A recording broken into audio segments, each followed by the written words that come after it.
কখনো কি এইভাবে মেয়োনিজ তৈরি করে দেখেছেন? এই মেয়োনিজটা হেলদি এবং অনেক মজাদার। ফার্স্টে আমি 3টা ডিম স্টিম করে নিব গরম পানির মধ্যে দিয়ে। এভাবে সুন্দর করে বয়েল করে ডিমটা আপনি ভালো মতো স্টিম করে নেবেন। এখন আমি 3টা ডিম ব্লেন্ডারে জগের মধ্যে নিয়ে নিচ্ছি। আমি আজকে 3 প্রকার মেয়োনিজ তৈরি করে দেখাবো একটা মেয়োনিজ দিয়ে।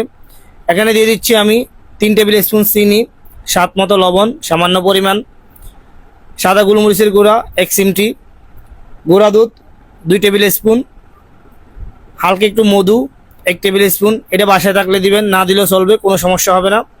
তেল খুবই অল্প পরিমাণ, বেশি দিচ্ছি না, 2 টেবিল স্পুন তেল দিয়ে দিচ্ছি লেবেল। এরপরে একটা লেবুর রস দিয়ে দিচ্ছি ছোটো দেখে। এখন এগুলি সুন্দর করে ব্লেন্ড করে নিব।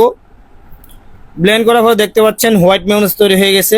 এখান থেকে আপনি চাইলে ককটেল মেয়োনিজ এবং নাগা মেয়োনিজ তৈরি করতে পারেন।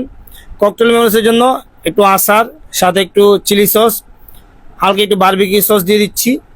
এটি ভালোভাবে মিক্স করে নিচ্ছি। তৈরি হয়ে গেছে ককটেল মেয়োনিজ। এই মেয়োনিজ দিয়ে মিট বক্স বার্গার তৈরি করতে পারবেন আপনি। এখন আমি নাগা মেয়োনিজ তৈরি করতেছি। আমি মেয়োনিজটা নিয়ে নিয়েছি, হোয়াইট মেয়োনিজ যেটা করছি তার মধ্যে আমি পরিমাণ মতো নাগা সস, হালকা চিলি সস দিয়ে ভালোভাবে মিক্স করে নিচ্ছি। তৈরি হয়ে গেছে নাগা সস। এই 3টে মেয়োনিজের রেসিপি আপনার জানা থাকলে আপনি অনেকগুলো খাবার তৈরি করতে পারবেন অনায়াসে।